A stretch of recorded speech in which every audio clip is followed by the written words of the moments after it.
जय श्री कृष्ण मित्रों। आज मैं आपको कार्तिक मास स्नान के बारे में बताऊंगा। 3 उत्तम मास गिने गए हैं जिनमें हमें उसको व्रत आदि करना चाहिए। पूरा महीना माघ महीना है, वैशाख महीना है, कार्तिक महीना है। इन 3 महीनों को उत्तम मास गिने गए हैं। तो इनको सुबह उठ करके स्नान करके पूरे महीने इसका व्रत किया जाता है। तो ये व्रत किस प्रकार से करना चाहिए और कहाँ करने से इसका महत्व बढ़ जाता है, इसके बारे में आपको जानकारी दी जाएगी और किस तरीके से करने से उसका अपने को पूरा फल मिलता है, इसके बारे में जानकारी दी जाएगी। चलो आरंभ करते हैं। तो आज मैं आपको कार्तिक मास के बारे में बता रहा हूँ। जो कई लोग नहाते तो हैं, स्नान करते हैं कार्तिक मास में जल्दी उठ करके, लेकिन उसको विधि विधान से करते हैं तो उसका अच्छा फल प्राप्त होता है और सही तरीके से सही विधि विधान से करने पर और उसका उत्तम फल प्राप्त हो जाता है। कार्तिक मास स्नान इसे को हेमाद्रि ग्रंथों में बताया गया है। धर्म कर्मादि की साधना के लिए स्नान करने की सदैव आवश्यकता होती है। कोई भी धर्म कर्म करते हैं तो उसमें स्नान की आवश्यकता होती है। इसके सिवा आरोग्य की प्राप्ति के लिए भी हमें स्नान करना चाहिए। आरोग्य की अभिवृद्धि और उसकी रक्षा के लिए, आरोग्य की रक्षा के लिए भी हमें नित्य स्नान करना चाहिए। विशेषकर माघ, वैशाख और कार्तिक का नित्य स्नान अधिक महत्व का है। मदन परिजात में लिखा है, मदन परिजात करके एक ग्रंथ है, उसमें लिखा है कि कार्तिकम सकलम मासम नित्य स्नायाई जितेंद्रिय जपन अविष्य भुक्षांत सर्व पापे प्रमुच्यते।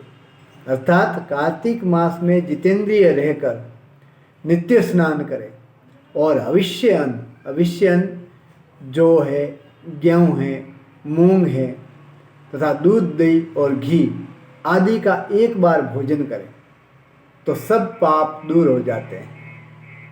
पूरा महीना एक बार भोजन करना है और जो भविष्य अन्न है, जो यज्ञ में काम आते हैं, वही अन्न ग्रहण करें एक बार। इस व्रत को आश्विन की पूर्णिमा से प्रारंभ करके, इस व्रत का प्रारंभ है वो कुछ लोग कार्तिक महीने से करते हैं, लेकिन कार्तिक महीने से न करके इसको विधिवत रूप से करते हैं तो इसको कार्तिक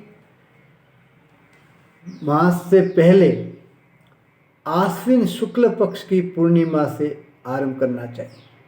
यानी आश्विन शुक्ल पक्ष की पूर्णिमा होती है तो शुक्ल पक्ष ही होता है। आश्विन पूर्णिमा से स्टार्ट करना चाहिए और दूसरे दिन कार्तिक महीना लग जाता है, तो यानी 16 दिन व्रत होता है। आश्विन की पूर्णिमा से प्रारंभ करके 31वें दिन कार्तिक शुक्ल पूर्णिमा को समाप्त करें और 31वें दिन पुनः पूर्णिमा आए तब इसको समाप्त करें। इसमें स्नान के लिए घर के बर्तनों की अपेक्षा, घर की जगह अगर घर पे स्नान करते हैं उसकी अपेक्षा कुआं, उसकी अपेक्षा बावली या तालाब आदि अच्छे होते हैं और कूप आदि की अपेक्षा कुरुक्षेत्र आदि के तीर्थ, कोई तीर्थ में अयोध्या आदि पुरियाँ, मथुरापुरी है, अयोध्यापुरी है, इस प्रकार से जो जगन्नाथपुरी है, तो जो पुरियाँ हैं अयोध्या आदि पुरियाँ और काशी की 5 नदियाँ एक से एक अधिक उत्तम है। इन स्थानों पर किया जाता है तो एक से एक ये उत्तरोत्तर बढ़कर है। ध्यान रहे कि स्नान के समय जलाशय में प्रवेश करने के पहले, कार्तिक मास में अगर स्नान कर रहे हैं तो उसमें हमें ये ध्यान रखना है कि पहले हमें स्नान करने से पहले नदी में अगर स्नान कर रहे हैं तो या तालाब में स्नान कर रहे हैं तो उस स्नान में उस जलाशय में या तालाब में या नदी में प्रवेश करने से पहले हाथ पांव धो लेने हैं अलग बाहरी, और मैल अलग धो ले, मैल को भी अलग धो लेना है, न कि नदी के अंदर हाथ पांव धोने हैं और मैल को भी उसके अंदर नहीं मलना है। आचमन करके चोटी बांध ले, पहले आचमन करना है फिर चोटी बांध लेना है। और जल कुश से, जल साथ में कुशा, कुछ भाषा में डाब भी बोलते हैं इसको, लेकिन हिंदी में इसको कुशा बोला जाता है, संस्कृत में हिंदी में कुशा बोला जाता है। तो उस कुशा को हाथ में लेकर के और हाथ में जल लेकर के संकल्प करना चाहिए, संकल्प करके स्नान करना चाहिए कि मैं कार्तिक मास का स्नान कर रहा हूँ। संकल्प में कुशा लेने के लिए अंगिरा ने लिखा है, संकल्प के लिए कुशा का होना अनिवार्य है। अलग अलग कर्मों के लिए अलग अलग प्रकार की सामग्री से संकल्प किया जाता है। अंगिरा ने लिखा है कि बिना दर्भेश्च यत् स्नानम यच्छ दानम विनोदकम, अगर बिना दर्भ के, संस्कृत में इसको दर्भ बोला जाता है, हिंदी में कुशा बोला जाता है और कुछ भाषाओं में इसको डाब भी बोला जाता है। तो बिना दर्भेश यत् स्नानम यच्छ दानम विनोदकम, बिना दर्भ के अगर स्नान या दान किया जाता है तो वो केवल विनोद मात्र है। असंख्यातम च यजप्तम तत्सर्वम निष्फलम भवेत्, कितनी संख्या में जप कर लो, अगर उसकी संख्याओं की गिनती नहीं है तो वो जप है वो निष्फल गिना जाता है। ये अंगिरा ऋषि ने लिखा है। स्नान में कुशा, दान में संकल्प का, स्नान में कुशा, दान में संकल्प का जल और जप में संख्या न हो तो ये सब फलदायक नहीं होते। इस प्रकार से ये संकल्प करना है और ये संकल्प करके अगर स्नान करते हैं तो वो संकल्प फलदायक होता है, स्नान है वो फलदायक होता है।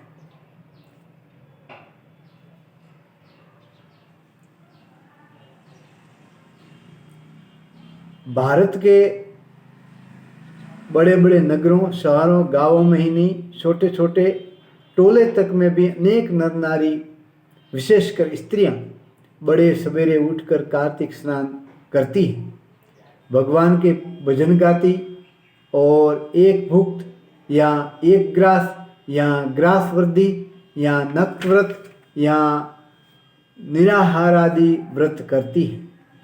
और रात्रि के समय देव मंदिरों, चौराहों, गलियों, तुलसी के बिरवों, पीपल के वृक्षों और लोकोपयोगी स्थानों में दीपक जलाती और लंबे बांस में लालटेन बांधकर किसी ऊंचे स्थान में आकाशीय दीपक प्रकाशित करती है। यानी इस व्रत में देव मंदिरों में, चौराहों, गलियों, तुलसी के बिरवों में, पीपल के वृक्षों में और लोकोपयोगी स्थानों में दीपक जलाना चाहिए और लंबे बांस में लालटेन बांधकर किसी उसे स्थान में लटकानी चाहिए, यानी आकाशीय दीपक प्रकाशित करना चाहिए। इस प्रकार से इस व्रत को करना चाहिए। ठीक है मित्रों, आज इतना ही। तो इससे क्या है कि जो भी आप व्रत करोगे तो उसको सही तरीके से कर सकोगे और उसका पूरा फल मिल सकेगा। इसलिए मेरी भावना यही है कि जो भी व्रत करते हैं, बंधु बांधव जो भी लोग व्रत करते हैं तो उनको सही जानकारी दी जाए कि इस तरह से व्रत करें तो उन्हें उसका अच्छा परिणाम मिले और उसका लाभ उठाएं। जय श्री कृष्ण।